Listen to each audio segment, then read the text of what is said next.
I was invited to be a part of Creative Mornings. I was invited to rewind to come and join a Creative Mornings meeting by my friend Brian Jolin a few years ago, pre-pandemic and everything, and it was kind of worked out perfectly because the first guest speaker that I saw was Benito Huerta, which he's in our collection here at the Carter, but also was one of my painting instructors when I was in school.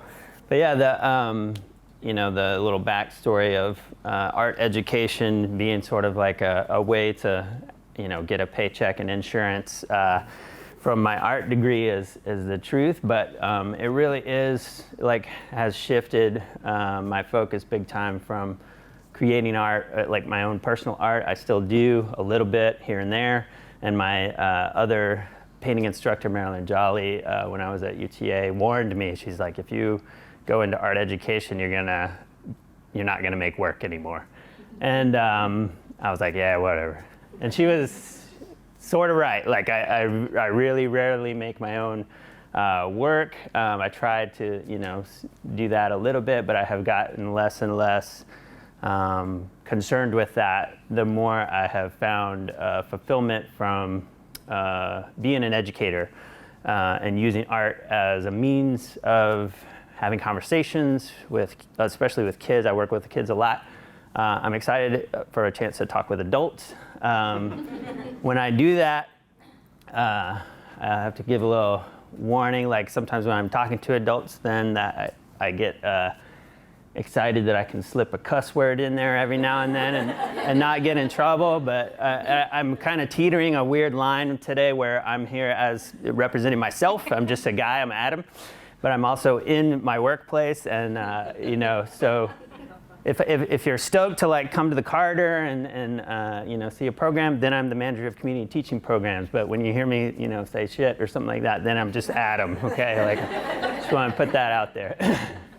So yeah, this is the slide where I put the word that is the theme of today's talk, because this kind of came from talking with LJ at I think it was in June. I was at the Creative Mornings, and she's like, August is critical. Like no one wants to, talk about critical. Like who am I going to get to do that, And this is my visual representation of hold my beer, okay? Because if there was anything when, especially when I was teaching in the classroom and stuff like that, there was a lot of teachers that when they would, around this time of year, we'd sit and have the meetings with your administrators talking about what the new focus for that year was going to be and what the new curriculum guidelines were. If you've ever been a classroom teacher, you know exactly what I'm talking about. But a lot of teachers would huff and puff and be like, because it had to change up their routine, they had to redo all the stuff they had worked on the year before.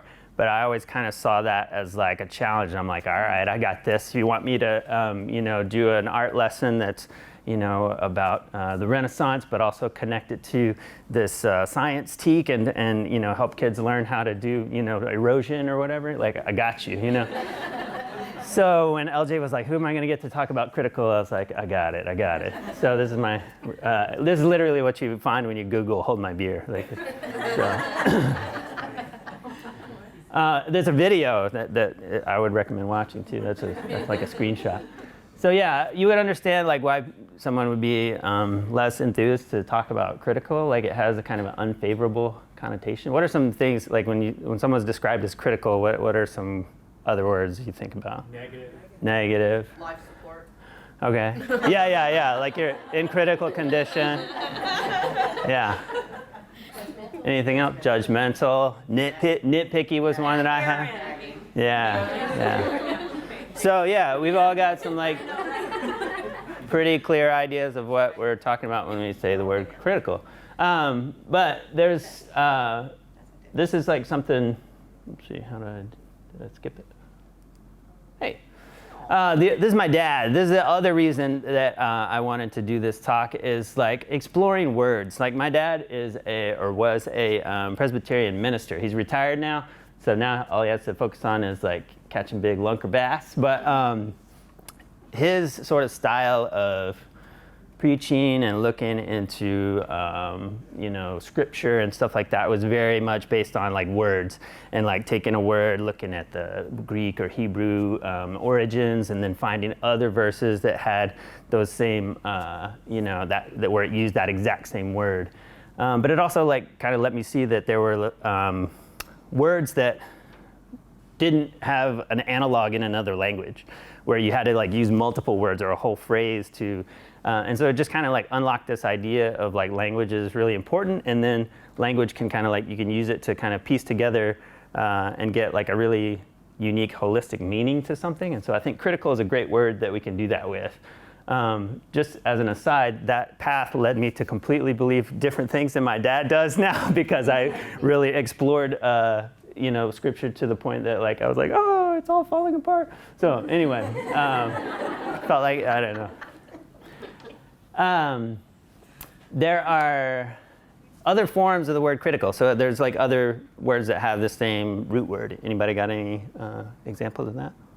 You guys were critique, yeah. Okay, good. Criticism.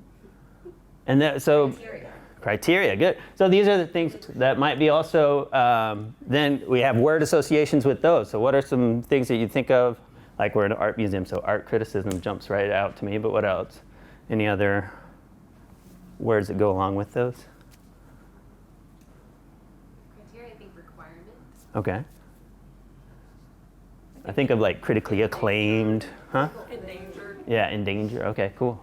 So yeah, these are the kind of things that get the wheels turning when I'm like, if I'm, so lesson planning or whatever about a word. So these are the kind of things, so like we're thinking about the associations that these words make, and we see that like critical's got a lot of different meanings, different definitions. And I really liked how, if you paid attention to any of the social media posts about today's talk, there were some quotes, that came from the Creative Mornings HQ. So I just wanted to put this in here because then, it starts to like bring to mind other words.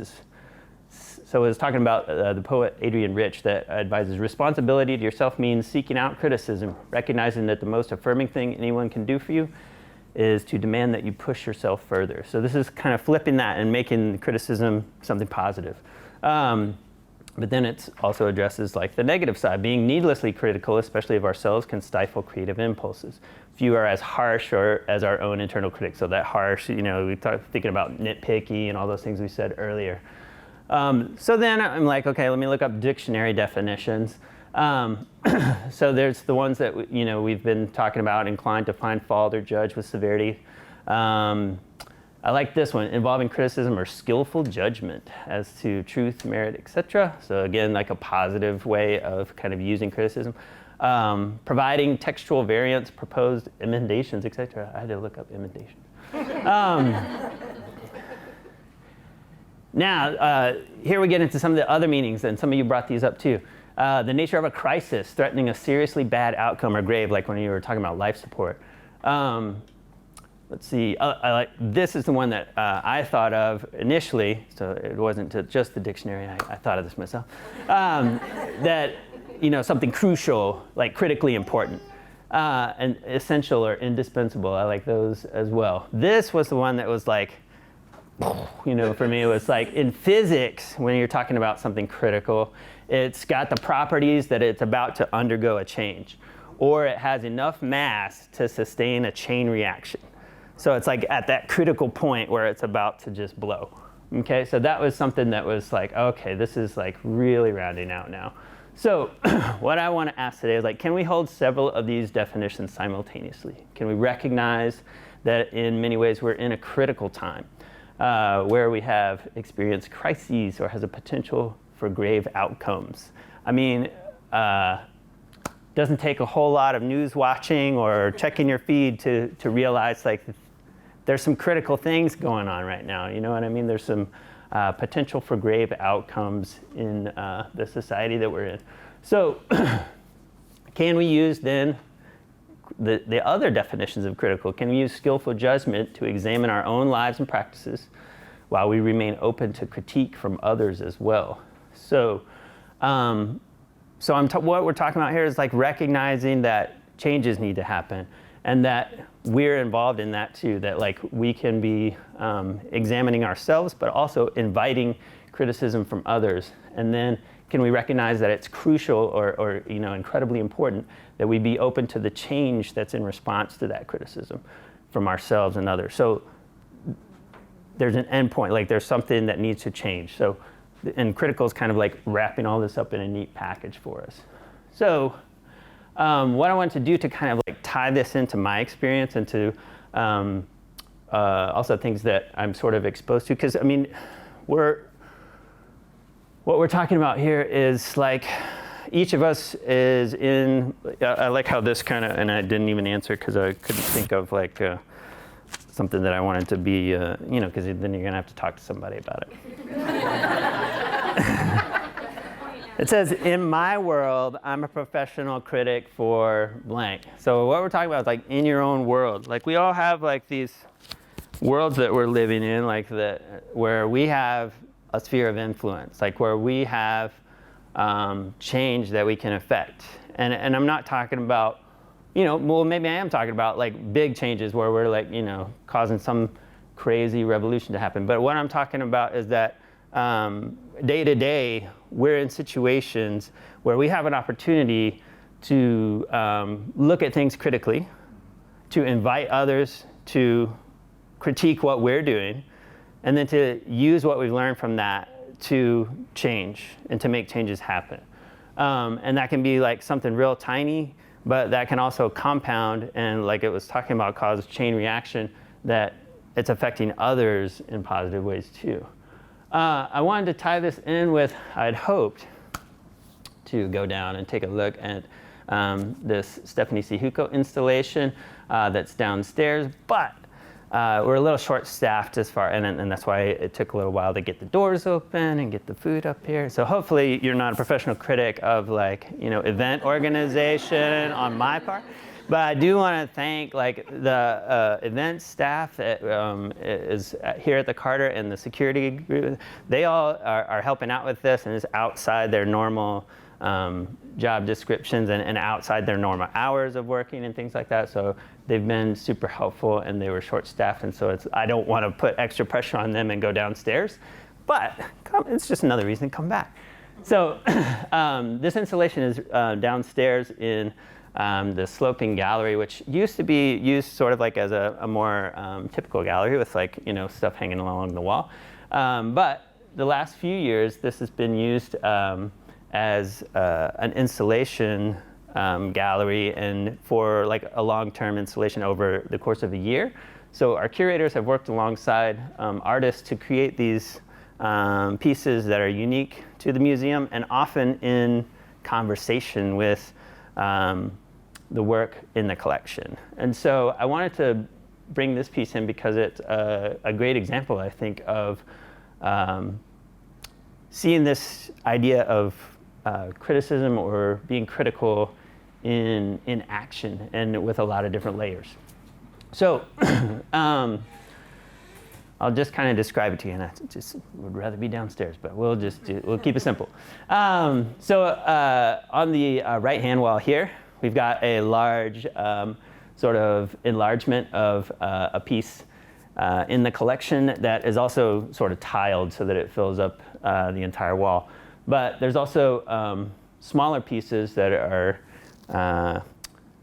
on top there. And can anybody see, or maybe those of you that might have seen it before, know what's on the little squares? Hands, yeah, okay. So, and where from? All the different pieces of art. Yeah. So she's taken, she literally like was walking around the gallery, because the way this works is like we invite the artists in, they come, they can sort of have an all access pass, take a look at the collection, go through all the behind the scenes stuff. And so she was just walking through the galleries, taking pictures with her phone, and started to notice the hands. And so there are a couple different sort of like common threads with these hands. First of all, they're all white dudes, okay? Second of all, they're all doing something. They all have some sort of action happening, okay? So she is kind of noticing and critiquing this fact or this observation that she has. Okay, and then on the other side, we've got another piece of work that is reproduced, but this time it's kind of like reduced down to chroma key green. There's some photographers in the house that know what do we use chroma key green for? Yeah, green screen. So it's like, you know, when you're shooting a TV spot and you don't want the background to be in there, so you're going to have this like chroma key green in the background. And then there are pictures of different hands manipulating sculptures in the collection with a photo background. And then what else do you notice about the piece here? Anybody have other things anything you're observing? Yeah, there's curtains being drawn back. Okay, so what, got an idea of the different pieces. So what are some of the maybe ideas that she might be working with here? Okay, behind the scenes, yeah. Drama. The idea, I guess, of who gets to act or manipulate or present. Okay, yeah. So starting to ask some questions about who gets to sort of have access to these things, who gets to make the action happen. So yeah, so this situation like that's being set up, we're having first of all like an artist that's able to look at and offer a critique to this collection. But think about too like the different sort of relationships involved here. What does it say about the institution to have this on view here? What's their relationship to critique or criticism or being critical? I would say you're open to it because you're allowing her to use elements of the collection in a new way. Right. And this space is it's a space that you walk through, like from the very beginning to like kind of come into the museum, so it's your first kind of entry point. Mm-hmm. Yeah, something that that this piece really kind of made me think about, and then when I was kind of dealing with coming up with ideas for this talk, this really fit perfectly because I feel like all the things you're saying kind of resonate, where it's like she is able to, she's looking at the collection, finding some things that and offering us some questions to ask about how these collections are put together, who's represented in these collections, but also, like using those sort of behind the scenes element. It's also bringing to light like how orchestrated and how, your experience is when you walk into a museum. Like if it's making us think about something we might not normally consider. Okay, so it's inviting the audience to critique as well. But I'm glad that you recognize that like the museum has to sort of invite that critique a little bit and open themselves up for to receive criticism. And so that's kind of like what I was getting at earlier, where we have to, and the curators I feel like are the ones that are doing an excellent job here of inviting and looking critically at our own collection and the shortcomings that are there. We also are looking at institutionally, just like with our operations and everything, like inviting and looking at things critically, but then inviting others to offer that sort of criticism so that we can listen, that we can learn from it. And then, who has opportunities here now to change? Uh-huh. I think everyone, right? So both the museum and the person that is observing, but I think, the big thing that I take from this is an invitation to dialogue, Mm-hmm. right? Which is kind of what criticism is. Right. So this idea that communication should be going both ways at all times, and that you have this mindset as you walk through an institution like a museum of, I don't have to take this at face value, there's perspective behind it, there's my perspective on top of that, and so on. Right. Also, maybe having women. I'm curious about why it's all male hands and they're working, and I wonder what the female hands in y'all's collection. Are they still? Are they not doing anything? Right. Well, Yeah, it her brings up question, other questions. Yeah. Like her hand is in this too, right? Yeah. Her Oh, I thought- Yes, hand. yeah, right, Or yeah, that's a good point. literally she created this. Oh, I see that. So Yeah. that's another layer of meaning. Sure, That sure. literally her hand is in it. Too. Yeah. Yeah. Okay, well, there you go. Yeah, so just like you say, it's inviting all sorts of questions, inviting all sorts of opportunities for like, what can we sort of take from this? How can we look at things differently? And what are we going to do about it going forward? Which is, sort of the question that we can ask is like, how are we going to like put action to this? So this is not something that we reserve for like in the gallery. I just want to bring a couple of examples just of things that we're doing this with our kids, with our education programs and things like that. So this is actually a slide from one of our after-school programs where actually the previous artist who was in, or actually he was a couple years ago, Justin Favela, did a piece in that gallery too, and talked about the importance of taking up space, and like completely covered the walls with his work, and brought up in the conversations about it like the lack of representation of Latino artists in American art collections.